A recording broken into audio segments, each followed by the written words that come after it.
देश में 24 घंटे में फिर बढ़ी कोरोना की रफ्तार। 1,32,000 नए केस आए सामने। 3,200 से ज्यादा लोगों की हुई मौत। दिल्ली में 18 मार्च के बाद कोरोना के सबसे कम केस। 24 घंटे में 623 नए मामले आए सामने। 62 मरीजों की मौत। संक्रमण दर 0.88% हुई। यूपी में कोरोना के केस लगातार कम हो रहे हैं। 24 घंटे में 1500 नए केस आए सामने। एक्टिव केस 28,000 के करीब हैं। Recovery rate 97.1%। केंद्रीय स्वास्थ्य मंत्रालय ने कहा 10 मई से कोरोना के नए मामलों में लगातार कमी। पिछले 7 दिनों से संक्रमण दर 10% से नीचे। 344 जिलों में 5% से कम दर। लॉकडाउन में ढील को लेकर केंद्र सरकार ने राज्यों को चेताया। कहा जल्दबाजी में ना करें कोई फैसला।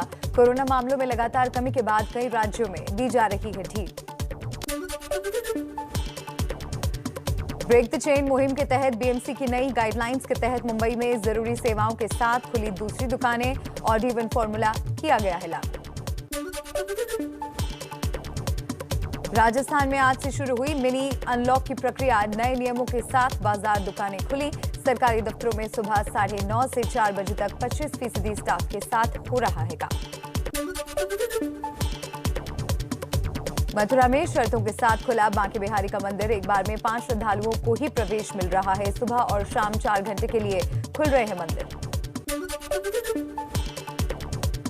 बच्चों में कोरोना को लेकर नीति आयोग के सदस्य वीके पॉल ने कहा ज्यादातर बच्चों में कोरोना के कम लक्षण। कुछ बच्चों में निमोनिया की शिकायत। महाराष्ट्र में बच्चों के बीच तेजी से फैलते कोरोना से हड़कंप। अहमदनगर जिले में एक महीने में करीब 10,000 बच्चे कोरोना पॉजिटिव हुए। पॉजिटिविटी रेट 11.5% तक पहुंचा। कोरोना नियमों को तोड़ने के आरोप में पुणे में बीजेपी विधायक महेश लांडगे समेत कुल 60 लोगों के खिलाफ पुलिस ने केस दर्ज किया। लांडगे पर बेटी की शादी से पहले डांस करते हुए कर्फ्यू के उल्लंघन का आरोप। यूपी के बस्ती में अलीगढ़ जैसा कोरोना कांड। गांव में लोगों का नाम नोट पर उनकी कोरोना जांच नहीं की जा रही है, बल्कि टारगेट पूरा करने के लिए बिना जांच के ही कार्ड तोड़कर रखे जा रहे हैं। मामला खुला तो जांच के आदेश दिए गए। यूपी की कौशाम्बी में रिटायर होने के बाद जनता ने दारोगा जी की शानदार विदाई यात्रा निकाली। डीजे की धुन पर निकाली गई इस विदाई यात्रा में दूल्हे की तरह घोड़े पर सवार हुए दारोगा। कोविड प्रोटोकॉल की उड़ी धज्जियां। 24 घंटे में देश में करीब 24 लाख लोगों को कोरोना की वैक्सीन लगी। अब तक कुल 21,85,00,000 लोगों को टीका लग चुका है। वैक्सीनेशन पर आईसीएमआर का बड़ा बयान। कहा दिसंबर तक पूरे देश में वैक्सीनेशन हो जाने की उम्मीद। जुलाई से रोजाना 1 करोड़ से ज्यादा डोज लगाए जाएंगे। आईसीएमआर ने साफ किया अभी कोरोना की वैक्सीन के डोज में कोई परिवर्तन नहीं किया गया। कोवैक्सीन और कोविशील्ड दोनों की डबल डोज लेनी होगी। कोविशील्ड की सिंगल डोज की बात सिर्फ अफवाह। दिल्ली हाईकोर्ट ने केंद्र सरकार की वैक्सीनेशन नीति पर उठाए सवाल। कहा बुजुर्गों को प्राथमिकता देकर सुरक्षित किया जा रहा है, लेकिन देश का युवा और भविष्य असुरक्षित है। स्पष्ट नीति बनाने की जरूरत। रूसी वैक्सीन स्पुतनिक की सबसे बड़ी खेप भारत पहुंची। 30 लाख डोज लेकर विशेष विमान हैदराबाद इंटरनेशनल एयरपोर्ट पर उतरा। डीआरडीओ ने कोरोना के इलाज में 2DG दवा के इस्तेमाल को लेकर गाइडलाइंस जारी की। गर्भवती और बच्चों को स्तनपान कराने वाली महिलाओं और 18 साल से कम उम्र वाले मरीजों को 2DG दवा नहीं दी जाए। महाराष्ट्र में वैक्सीन की किल्लत पर एनसीपी ने की बैठक। सीरम कंपनी से बात करने पर चर्चा हुई। वैक्सीन खरीदने के लिए केंद्र से अनुमति मांगेंगे शरद पवार। पीएनबी घोटाले के आरोपी मेहुल चोकसी को भारत लाने की कोशिशें तेज। सूत्रों के मुताबिक सीबीआई और ईडी की टीमें डोमिनिका पहुंची। मेहुल चोकसी मामले पर आज शाम सुनवाई करेगी डोमिनिका की लोकल कोर्ट।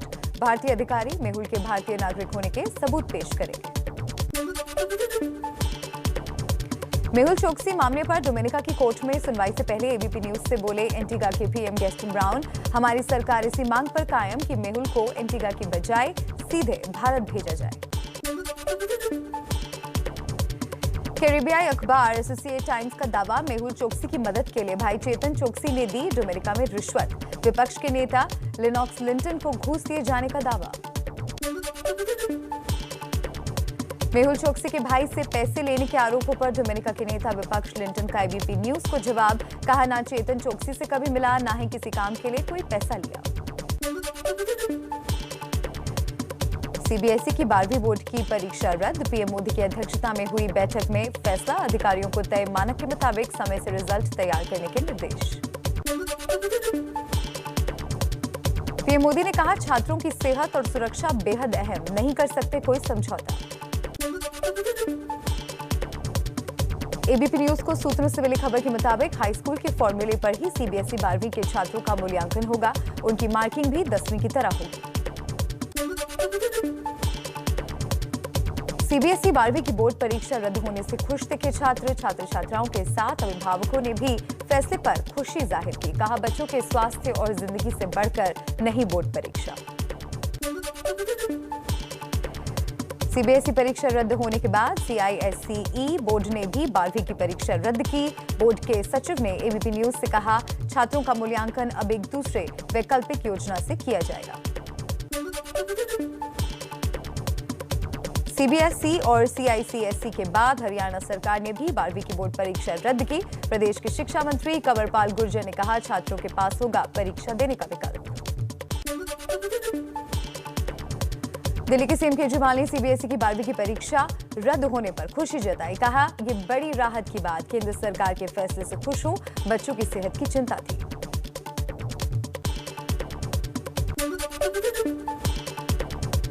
कांग्रेस महासचिव प्रियंका गांधी की प्रतिक्रिया भी सामने आई। ट्वीट कर लिखा, 12वीं के छात्रों को बधाई, आखिरकार उनकी आवाज सुनी गई, छात्र राहत लें और जश्न मनाएं। यूपी के सीएम योगी ने सीबीएसई परीक्षाएं रद्द करने के लिए छात्रों और अभिभावकों की ओर से पीएम मोदी के प्रति आभार जताया। बीएसपी प्रमुख मायावती ने भी फैसले का स्वागत किया। रद्द हो सकती है यूपी बोर्ड की 12वीं की परीक्षा। डिप्टी सीएम और शिक्षा मंत्री दिनेश शर्मा ने संकेत दिए। कहा, परीक्षा पर फिर से विचार होगा, कोरोना हालात की समीक्षा के बाद फैसला लेंगे। पंजाब कांग्रेस में कलह दूर करने की कोशिश जारी। आलाकमान की कमेटी से मुलाकात के बाद सिद्धू ने कहा, मेरा जो स्टैंड था वो है और रहेगा। कल सीएम कैप्टन अमरिंदर दिल्ली आएंगे। अमृतसर में नवजोत सिंह सिद्धू के गुमशुदगी के पोस्टर लगे। ढूंढने वाले को 50,000 का इनाम रखा गया। एक एनजीओ के लोगों के मुताबिक नवजोत सिंह सिद्धू कुर्सी की लड़ाई में ये भूल गए हैं कि वो विधायक भी हैं। समाजवादी पार्टी के सांसद एसटी हसन के बेतुके बोल। कहा, शरीयत में मोदी सरकार की दखलंदाजी से देश में कोरोना महामारी और तूफान जैसी कुदरती आपदा। बंगाल के पूर्व मुख्य सचिव अलपन बंदोपाध्याय को कारण बताओ नोटिस का आज शाम तक देना है जवाब। डीओपीटी में रिपोर्ट न करने पर बंदोपाध्याय को केंद्र सरकार ने भेजा था नोटिस। 3 दिन का वक्त दिया था। ममता और केंद्र में टकरार के बीच टीएमसी के सौगत राय ने कहा, अलपन अब रिटायर अफसर हैं, केंद्र के नोटिस का कोई मतलब नहीं। यूपी में 2022 विधानसभा चुनाव से पहले डिप्टी सीएम केशव प्रसाद मौर्य का दावा, 300 से ज्यादा सीटें जीतेगी बीजेपी। भारत की मेजबानी में ब्रिक्स देशों के विदेश मंत्रियों की वर्चुअल बैठक हुई। आतंकवाद के खिलाफ एकजुट होकर लड़ने पर बनी सहमति। चीन बोला, कोरोना के खिलाफ लड़ाई में हम भारत के साथ। नीदरलैंड्स ने भारत से आने वाले यात्री उड़ानों से प्रतिबंध हटाया, लेकिन नेगेटिव रिपोर्ट दिखाने पर नीदरलैंड में प्रवेश मिलेगा। क्वारंटीन नियमों का पालन करना होगा।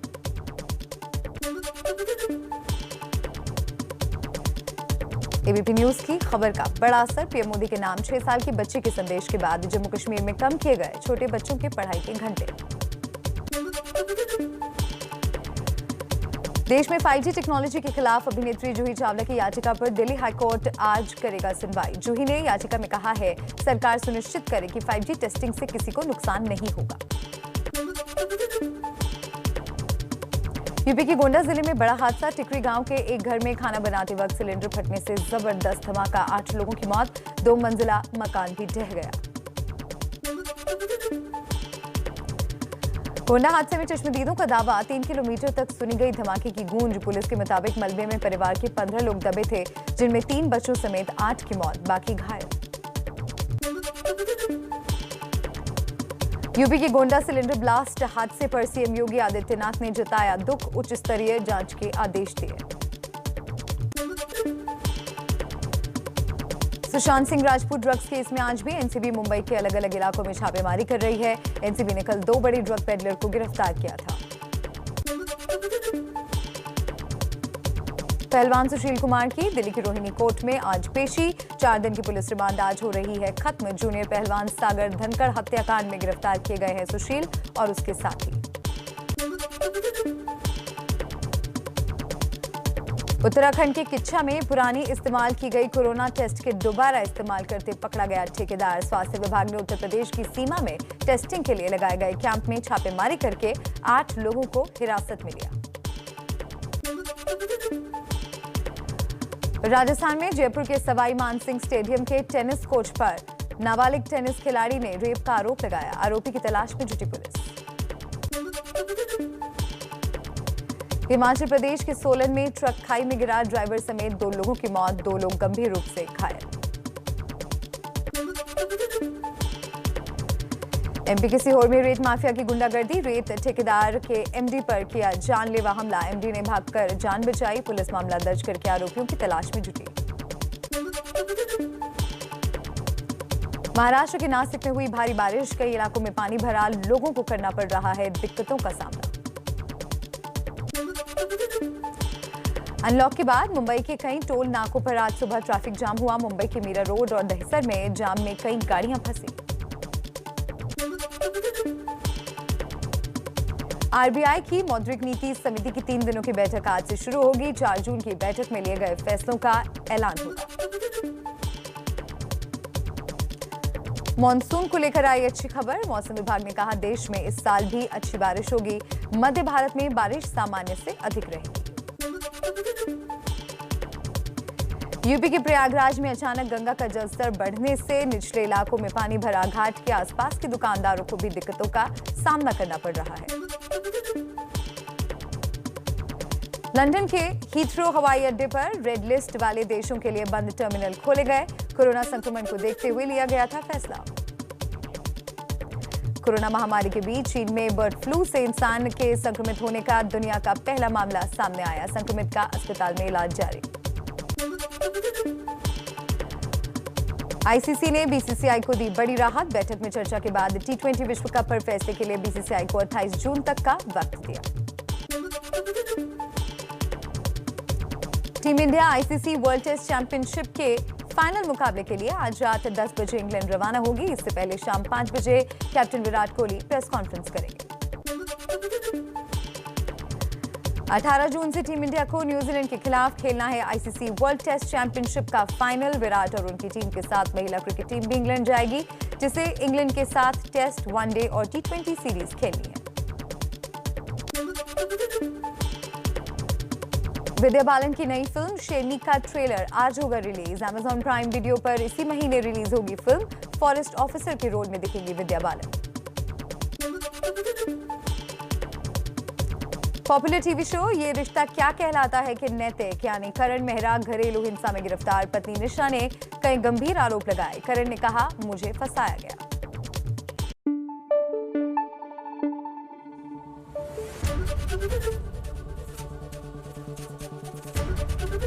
एबीपी न्यूज आपको रखे आगे।